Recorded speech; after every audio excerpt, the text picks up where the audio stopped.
80 शब्द प्रति minute dictation start करते हैं 5 सेकेंड बाद।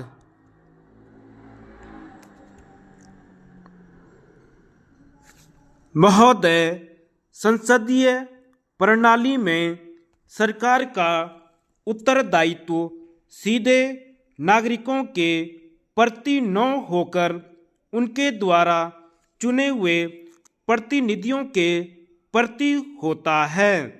यह व्यवस्था भारत के लिए उपयुक्त प्रतीत हुई। इससे भिन्न ब्रिटेन में सरकार के किसी निर्णय के लिए संबंधित मंत्री या पूरा मंत्रिमंडल जिम्मेदार होता है। इसे कैबिनेट व्यवस्था भी कहते हैं। ब्रिटेन में किसी सरकारी आदेश पर सीधे मंत्री हस्ताक्षर करता है, जबकि भारत में मंत्री केवल विभागीय मिसल पर हस्ताक्षर करते हैं और आदेश सचिव के हस्ताक्षर से जारी होते हैं। पिछले लगभग 58 वर्षों तक देश की सबसे बड़ी राजनीतिक पार्टी कांग्रेस ही रही है और अधिकांश समय तक वही सत्तारूढ़ रही। बीच बीच में कुछ समय अन्य राजनीतिक दल उभर आए और अल्पकाल तक ही सत्तारूढ़ रहे, क्योंकि कांग्रेस लंबे समय तक अकेले सत्ता सुख भोगती रही। उसे संविधान में किसी प्रकार का संशोधन व बदलाव करने की आवश्यकता अनुभव नहीं हुई।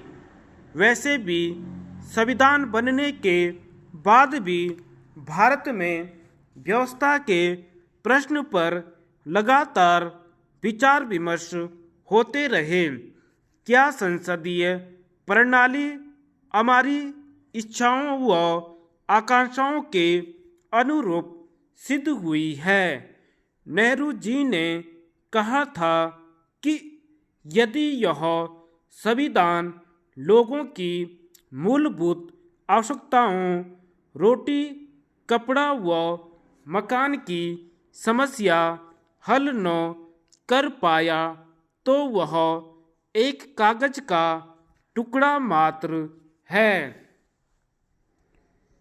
गांधी जी ने कहा था कि हमारे लिए स्वाधीनता और संविधान का मतलब है कि हर गांव को पीने का पानी जाए, परंतु आज भी पानी की समस्या क्या गांव क्या शहर सर्वत्र विकट बनी है।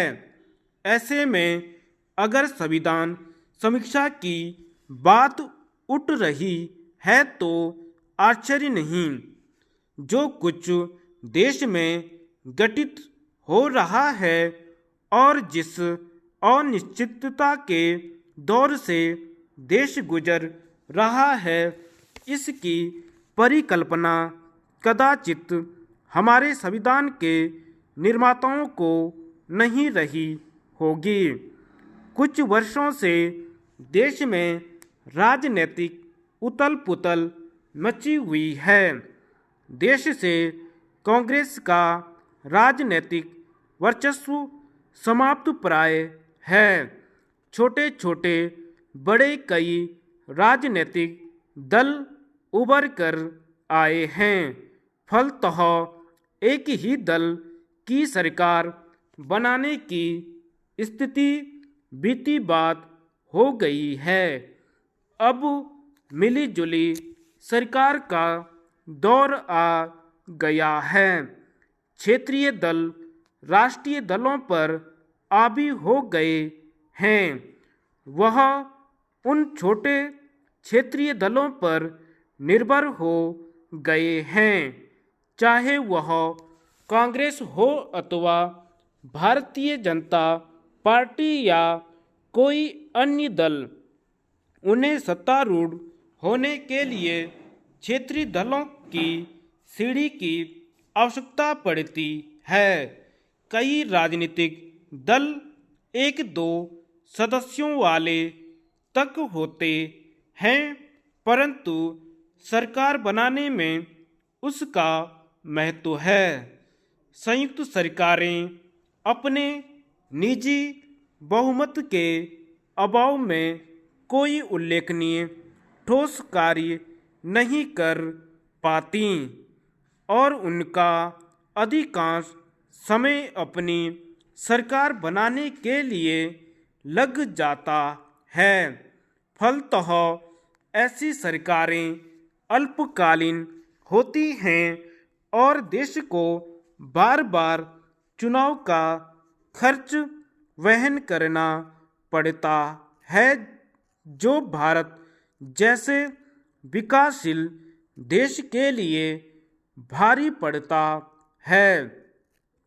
देश की जनता का भी चुनाव प्रणाली से विश्वास उठ गया है। धन्यवाद।